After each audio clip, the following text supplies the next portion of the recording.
இயேசு கிறிஸ்துவில் பிரியமான சகோதர சகோதரிகளே, ஒவ்வொரு நாளும் ஒரு 5 நிமிடம் 5:30 மணி முதல் இந்நேரம் வரை ஆண்டவருக்காக ஸ்தோத்திர பலிகளையும் ஆவிக்குரிய பாடல்களையும் தூயாவினால் ஆட்கொள்ளப்பட்டு இறைவேண்டல் செய்தோம். அறிவோடு இறைவேண்டல் செய்தோம். தூயாவினால் ஆட்கொள்ளப்பட்டு திருப்பாடல்களை பாடினோம். அறிவோடு திருப்பாடல்கள் பாடினோம். ஆண்டவரிடத்தில் ஒரு 5 நிமிஷம் விட்டு கொடுங்க. ஆண்டவர் நமக்காக என்ன திட்டம் வைத்திருக்கிறார் என்பதை உணரும்படியாக. என் மகனே, என் மகளே, உன் தினசரி வாழ்வின் அனைத்து கவலைகளையும் என்னிடம் கொண்டு வா. என் மகனே, என் மகளே, உன் தினசரி வாழ்வின் அனைத்து கவலைகளையும் என்னிடம் கொண்டு வா.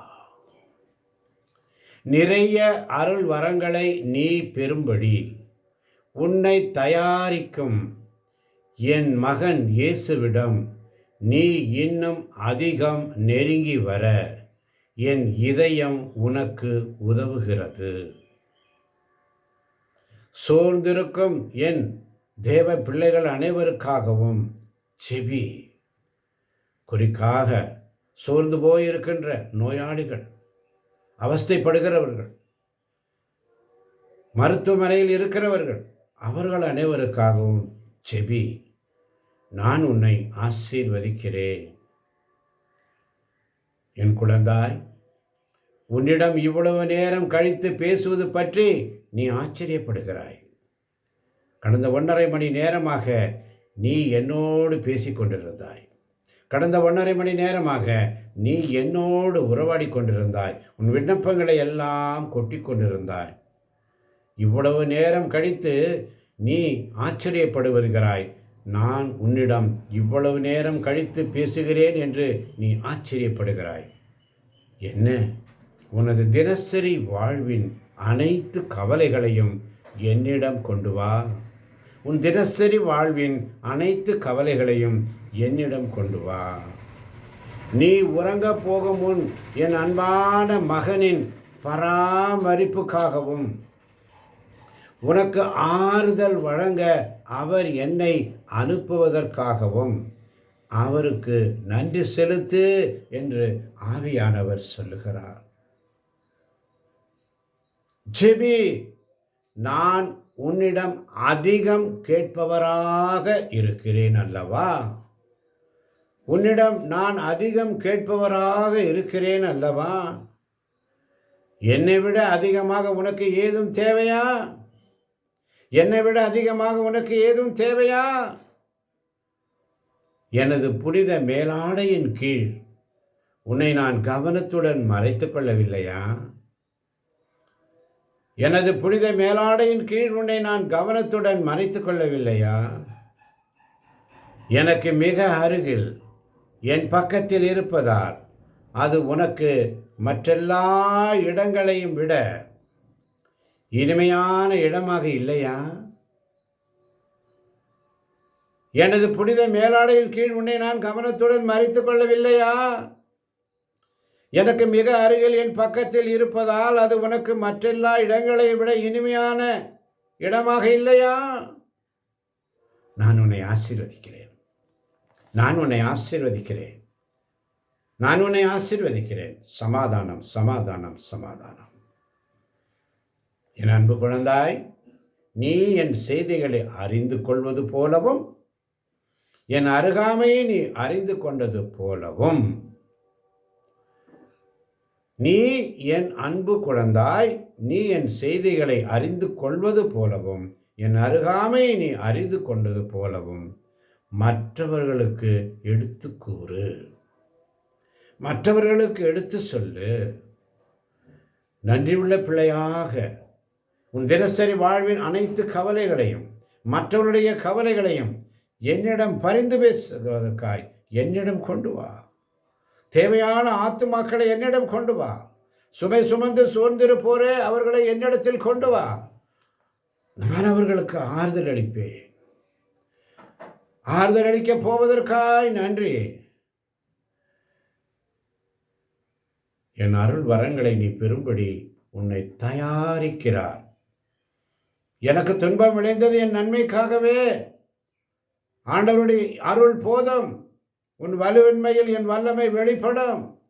எனவே நான் என் வலுவின்மையை பற்றி தான் பெருமையாக பேசுவேன். கடவுள் நம் சார்பாக இருக்கும் பொழுது நமக்கு எதிராக இருப்பவர் யார்? கடவுள் நம் சார்பாக இருக்கிறார்.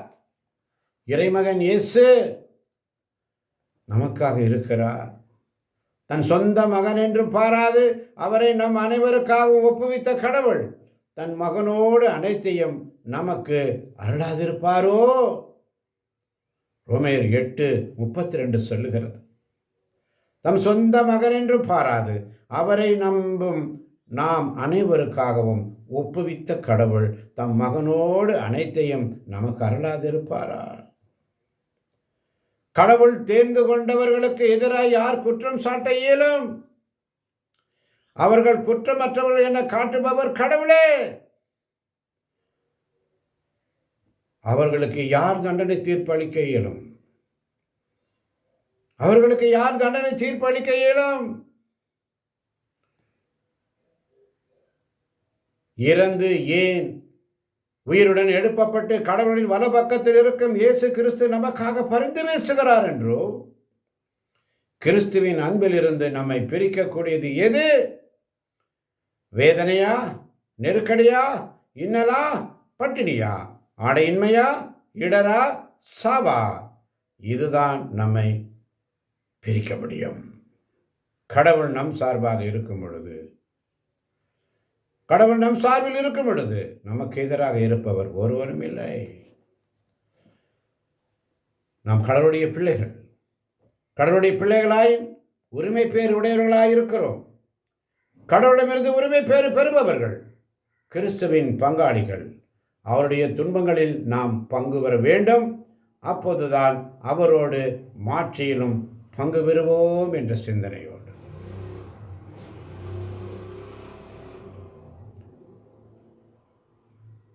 இந்நாள் வரை படைப்பனைத்தும் ஒருங்கே பேறுகால வேதனையுற்று தவிக்கிறது என்பதை நாம் அறிவோம். படைப்பு மட்டுமல்ல, முதன் கொடையாக தூய ஆவியை பெற்றுக்கொண்டுள்ள நாமும் கடவுள் நம்மை தம் பிள்ளைகளாக்கு போகும் நாளை, அதாவது நம் உடலை விடுவிக்கும் நாளை எதிர்நோக்கி பெருமூச்சு விடுகிறோம் என்ற சிந்தனையோடு, காணாத ஒன்றை எதிர்நோக்கி இருக்கும்போது அதற்காக தாராள மனத்தோடு நாங்கள் காத்திருக்கிறோம். தூய ஆவியானவர் நம்முடைய வலுவற்ற நிலையில் நமக்கு துணை நிற்கிறார் என்ற சிந்தனையோடு, உள்ளங்களை துருவி ஆயும் கடவுள் தூய ஆவின் மனநிலையை அறிகிறார். தூய யாரும் கடவுளுக்கு உகந்த முறையில் இறை மக்களுக்காக பரிந்து பேசுகிறார். கடவுளிடம் அன்பு கூறுபவர்களோடு, அதாவது அவர் திட்டத்திற்கு ஏற்ப அழைக்கப்பட்டவர்களோடு, அவர்கள் நன்மைக்காகவே ஆவியானவர் அனைத்திலும் ஒத்துழைக்கிறார் என்பது நமக்கு தெரியும் என்ற சிந்தனையோடு இதை கேட்கப் போகின்ற ஒவ்வொரு பிள்ளைகளும், குறிப்பாக யூடியூப் வழியாக கேட்கின்ற தினம் ஒரு 5 நிமிடம் என்ற செய்தியை உலகமெத்திசையிலும் உள்ள மக்கள் கேட்கும்படியாக ஆண்டவர் செய்ய போவதற்காய் நன்றி. நீரே ஆசீர்வதியும் பலப்படுத்தும். இயேசுவின் நாமத்தில் பிதாவே. ஆமேன், ஆமேன், ஆமேன்.